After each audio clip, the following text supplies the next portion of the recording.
Hi friends, ಎಲ್ಲರೂ ನಮಸ್ಕಾರ. ನೀವು ನೋಡ್ತಾ ಇದ್ದೀರಾ ಮಹಾಚಂದ್ರ ಯೂಟ್ಯೂಬ್ ಚಾನಲ್. ಸ್ನೇಹಿತರೆ, ಇವತ್ತಿನ ವಿಡಿಯೋನಲ್ಲಿ ನಾನು ನಿಮಗೆ ತಂದಿರ್ತಕ್ಕಂಥ ಮಾಹಿತಿ ಏನಪ್ಪ ಅಂದರೆ HSRP ನಂಬರ್ ಪ್ಲೇಟನ್ನು ಈಗ ಕಡ್ಡಾಯಗೊಳಿಸಿರ್ತಕ್ಕಂಥ ಸಾರಿಗೆ ಸಚಿವರು ಅದರ ಕೊನೆಯ ದಿನಾಂಕವನ್ನು ಈಗ ಫೆಬ್ರವರಿ 17ಕ್ಕೆ ತಂದು ನಿಲ್ಲಿಸಿದ್ರು. ಆದರೆ ಈಗ ಅದರ ಗಡುವನ್ನು ವಿಸ್ತರಣೆ ಮಾಡೋದಕ್ಕೆ ಈಗ ಸಚಿವರು ಮುಂದಾಗಿದ್ದಾರೆ. ಸ್ನೇಹಿತರೆ, ಏನಿದೆ ಬನ್ನಿ ಇದರ ಬಗ್ಗೆ ನಾನು ಈ ವಿಡಿಯೋನಲ್ಲಿ ಕಂಪ್ಲೀಟ್ ಮಾಹಿತಿನ ತಿಳಿಸ್ಕೊಡ್ತಾ ಇದ್ದೀನಿ. ವ್ಯೂ ಮಾಡಬೇಕಾದ್ರೆ ಇಷ್ಟೇ, ವಿಡಿಯೋ ಸ್ಕಿಪ್ ಮಾಡ್ದೇನೆ ಪೂರ್ತಿಯಾಗಿ ನೋಡಿ. ಹಾಗೆ ನಮ್ಮ ಚಾನಲ್ನ ಇನ್ಯಾರು ಸಬ್ಸ್ಕ್ರೈಬ್ ಮಾಡ್ಕೊಂಡಿಲ್ಲ ಅವರು ಈ ಕೂಡಲೇ ಸಬ್ಸ್ಕ್ರೈಬ್ ಮಾಡ್ಕೊಳ್ಳಿ. ಹಾಗೆ ಪಕ್ಕದ ಬೆಲ್ ಐಕನ್ನ ಕ್ಲಿಕ್ ಮಾಡಿ ಆಲ್ ಅಂತ ಸೆಲೆಕ್ಟ್ ಮಾಡ್ಕೊಳ್ಳಿ. ಸ್ನೇಹಿತರೆ, ನಾನು ಮಾಡ್ತಕ್ಕಂಥ ಪ್ರತಿಯೊಂದು ವಿಡಿಯೋ ನೀವು ಮಿಸ್ ಮಾಡದೆ ನೋಡ್ಬೋದು. ಸೊ ಬನ್ನಿ ಹಾಗಾದರೆ ಏನಾಗಿದೆ ಅಂತ ನೋಡೋಣ. ಈಗ ಸಚಿವರು ಏನಂತ ಹೇಳಿದ್ದಾರೆ ಅಂತ. ರಾಜ್ಯದ HSRP ನಂಬರ್ ಪ್ಲೇಟ್ ಗಡುವನ್ನು ವಿಸ್ತರಿಸುವ ತೀರ್ಮಾನವನ್ನು ಕೈಗೊಳ್ಳಲು ಸಾರಿಗೆ ಸಚಿವ ರಾಮಲಿಂಗಾರೆಡ್ಡಿ ಪ್ರಸ್ತಾಪಿಸಿದ್ದಾರೆ. ಗಡುವು ಫೆಬ್ರವರಿ 17 ಆಗಿತ್ತು.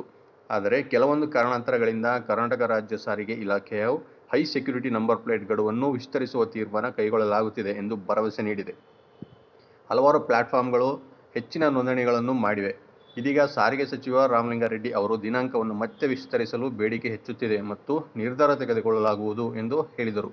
ಇತ್ತೀಚಿನ ಪತ್ರಿಕಾಗೋಷ್ಠಿಯಲ್ಲಿ ಪ್ರತಿನಿಧಿಯೊಬ್ಬರು ಸಿದ್ದರಾಮಯ್ಯ ಅವರೊಂದಿಗೆ ಸಾರಿಗೆ ಇಲಾಖೆ ಸಭೆಯ ಸಾರಾಂಶವನ್ನು ತಿಳಿಸಿದರು. ಸಿಎಂ ಬಹು ಇಲಾಖಾ ಸಭೆ ಕರೆದಿದ್ದರು. ಅದರಲ್ಲಿ ಸಾರಿಗೆ ಇಲಾಖೆಯವರು ಭಾಗವಹಿಸಿದ್ದರು. ಟ್ಯಾಕ್ಸಿ ಮತ್ತು ಲಾರಿ ಸಂಘದವರು ಕೂಡ ಇಲ್ಲಿ ಭಾಗವಹಿಸಿದರು. ಅವರಿಗೆ HSRP ನಂಬರ್ ಪ್ಲೇಟ್ನ ಗಡುವು ವಿಸ್ತರಣೆಗೆ ಕ್ರಮವನ್ನು ಕೈಗೊಳ್ತಾ ಇರತಕ್ಕಂಥದ್ದು. ಹೈ ಸೆಕ್ಯೂರಿಟಿ ನಂಬರ್ ಪ್ಲೇಟ್ಗಳ ಅವಧಿ ಮುಗಿಯುತ್ತಿದೆ. ಈ ಅತ್ಯಗತ್ಯ ಆಟೋಮೊಬೈಲ್ ವೈಶಿಷ್ಟ್ಯವನ್ನು ಪಡೆಯಲು ಕೊನೆಯ ಅವಕಾಶ ಫೆಬ್ರವರಿ 17 ಆಗಿದೆ. ಕೇವಲ 1 ವಾರ ಉಳಿದಿದೆ ಅಷ್ಟೇ. ಅಂತಿಮವಾಗಿ ಬಳಕೆದಾರರು ಒತ್ತಡದಲ್ಲಿ ಫೈಲ್ಗಳನ್ನು ಅಪ್ಲೋಡ್ ಮಾಡಲು ಸಮಸ್ಯೆ ಆಗಬಹುದು. ಹಲವಾರು ಉದ್ದೇಶಗಳಿಗಾಗಿ ಪೇಪರ್ಗಳನ್ನು ಅಪ್ಲೋಡ್ ಮಾಡುವ ಬಳಕೆದಾರರು ತೊಂದರೆಗೊಳಗಾಗಬಹುದು. ಅದಕ್ಕಾಗಿ ಸಾರಿಗೆ ಸಚಿವ ರಾಮಲಿಂಗಾರೆಡ್ಡಿ ಮೇಜರ್ ಅಪ್ಡೇಟ್ ನೀಡಿದ್ದು ಸಾಕಷ್ಟು ಸಮಯವನ್ನು ಸೂಚಿಸಿದ್ದಾರೆ. ಪ್ರತಿಯೊಬ್ಬರೂ ರಿಜಿಸ್ಟ್ರೇಷನ್ ಪ್ಲೇಟನ್ನು ಹೊಂದಿರಬೇಕು. ಈ ನಿರ್ಬಂಧವು ಈ ತಿಂಗಳು ನೋಂದಾಯಿಸಲಾದ ಎಲ್ಲ ಹೊಸ ಕಾರುಗಳಿಗೆ ಅನ್ವಯಿಸುತ್ತದೆ. HSRP ನಂಬರ್ ಪ್ಲೇಟ್ಗಳು ವಾಹನದ ಭದ್ರತೆ ಮತ್ತು ಗುರುತಿಸುವಿಕೆಯನ್ನು ಹೆಚ್ಚಿಸುತ್ತವೆ. HSRP ನಂಬರ್ ಪ್ಲೇಟ್ ಬುಕ್ಕಿಂಗ್ಗೆ ಹಣವನ್ನು ಸ್ವೀಕರಿಸಲಾಗುವುದಿಲ್ಲ. ಗ್ರಾಹಕರು ಆನ್ಲೈನ್ ಬುಕ್ಕಿಂಗ್ ಮತ್ತು ಪಾವತಿಯನ್ನು ತೆಗೆದುಕೊಳ್ಳಬೇಕು. ಕರ್ನಾಟಕದ ಕಾರು ಮಾಲೀಕರು ಹೈ ಸೆಕ್ಯೂರಿಟಿ ರಿಜಿಸ್ಟ್ರೇಷನ್ ಪ್ಲೇಟ್ಗಳನ್ನು ಸರಳವಾಗಿ ಬುಕ್ ಮಾಡಬಹುದು. ಈ ವಿಧಾನವು ಮಾಲೀಕರು ಸುಲಭವಾಗಿ ನಂಬರ್ ಪ್ಲೇಟ್ಗಳನ್ನು ಪಡೆಯಲು ಮತ್ತು ರಾಜ್ಯ ಕಾನೂನುಗಳನ್ನು ಅನುಸರಿಸಲು ಅನುಮತಿಸುತ್ತದೆ. ಈ ಹಂತಗಳನ್ನು ಅನುಸರಿಸಿ ವಾಹನ ಮಾಲೀಕರು ಸರಳವಾಗಿ ಬುಕ್ ಮಾಡಬಹುದು. ನೋಡಿ, ಇದರದ್ದು ಯಾವ ರೀತಿ ನೀವು ಬುಕ್ ಮಾಡಬೇಕು ಅನ್ನೋದನ್ನು ಕೂಡ ಡೀಟೇಲ್ಸ್ ಕೊಟ್ಟಿದ್ದಾರೆ. ಇಲ್ಲಿ HSRP ನಂಬರ್ ಪ್ಲೇಟ್ ಪಡೆಯುವುದು ಸುಲಭ ಮತ್ತು ಇದೀಗ ಅಧಿಕೃತ ಅವಶ್ಯಕತೆಗಳನ್ನು ಪೂರೈಸುತ್ತದೆ. ನಿಮ್ಮ HSRP ನಂಬರ್ ಪ್ಲೇಟನ್ನು ಪಡೆಯುವ ಹಂತಗಳು ನೋಡಿ ಇಲ್ಲಿದೆ. ಅಧಿಕೃತ ವೆಬ್ಸೈಟ್ಗೆ ನೀವು ಭೇಟಿ ನೀಡಬೇಕಾಗುತ್ತೆ. ವೆಬ್ಸೈಟ್ ಲಿಂಕನ್ನು ನಾನು ಡಿಸ್ಕ್ರಿಪ್ಷನ್ ಬಾಕ್ಸ್ನಲ್ಲಿ ಕೊಟ್ಟಿರ್ತೀನಿ. ನೋಡಿ ಸ್ನೇಹಿತರೆ, ಬುಕ್ HSRP ಆಪ್ಷನ್ ಕ್ಲಿಕ್ ಮಾಡಬೇಕು.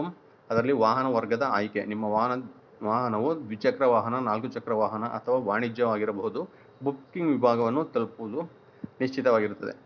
ವಾಹನದ ವಿವರಣೆಯನ್ನು ಕೊಡಬೇಕಾಗತ್ತೆ. ನಿಮ್ಮ ಕಾರ್ನ ನೋಂದಣಿ, ಎಂಜಿನ್ ಮತ್ತು ಇತರ ಮಾಹಿತಿಯನ್ನು ನಮೂದಿಸಬೇಕು. ನಿಮ್ಮ ಹತ್ತಿರದ ಡೀಲರನ್ನು ಆರಿಸಿ ಮತ್ತು HSRP ನಂಬರ್ ಪ್ಲೇಟ್ ಪಾವತಿಯನ್ನು ಮಾಡಬೇಕಾಗುತ್ತೆ. ನಿಮ್ಮ ಮೊಬೈಲ್ಗೆ OTP ಬರುತ್ತೆ ಮತ್ತು ನಿಮ್ಮ HSRP ನಂಬರ್ ಪ್ಲೇಟ್ ಸ್ಥಾಪನೆಯ ದಿನಾಂಕವನ್ನು ಅದು ಸೆಲೆಕ್ಟ್ ಮಾಡಬೇಕಾಗುತ್ತೆ. ಸೊ ಇಷ್ಟು ಕ್ರಮಗಳನ್ನ ನೀವು ಪಾಲಿಸಿ ನೀವು ಬುಕ್ ಮಾಡ್ಕೋಬೋದು ಸ್ನೇಹಿತರೆ. ಅಂದರೆ ನೋಡಿ, ಈಗ ಫೆಬ್ರವರಿ 17 ಇರತಕ್ಕಂಥ ಡೇಟು ಈಗ ಮುಂದೂಡಲಾಗುತ್ತೆ. ಸೊ ಯಾರೂ ಗಾಬರಿ ಆಗೋ ಅವಶ್ಯಕತೆ ಇಲ್ಲ. ಸೊ ಆತತ್ರವಾಗಿ ನೀವು ಡಾಕ್ಯುಮೆಂಟ್ಗಳನ್ನು ತಪ್ಪು ಡಾಕ್ಯುಮೆಂಟ್ಗಳನ್ನು ಅಪ್ಲೋಡ್ ಮಾಡಿ ಮಿಸ್ಟೇಕ್ ಮಾಡ್ಕೋಬೇಡಿ ಸ್ನೇಹಿತರೆ. ಸೊ ಇದಿಷ್ಟು ಇವತ್ತಿನ ಮಾಹಿತಿ. ವಿಡಿಯೋ ಇಷ್ಟ ಆಗಿದ್ರೆ ಲೈಕ್ ಮಾಡಿ ಮತ್ತು ಶೇರ್ ಮಾಡಿ. ಮತ್ತೆ ಮುಂದಿನ ವಿಡಿಯೋದಲ್ಲಿ ನಾನು ಭೇಟಿ ಮಾಡ್ತೇನೆ. ನಮಸ್ಕಾರ.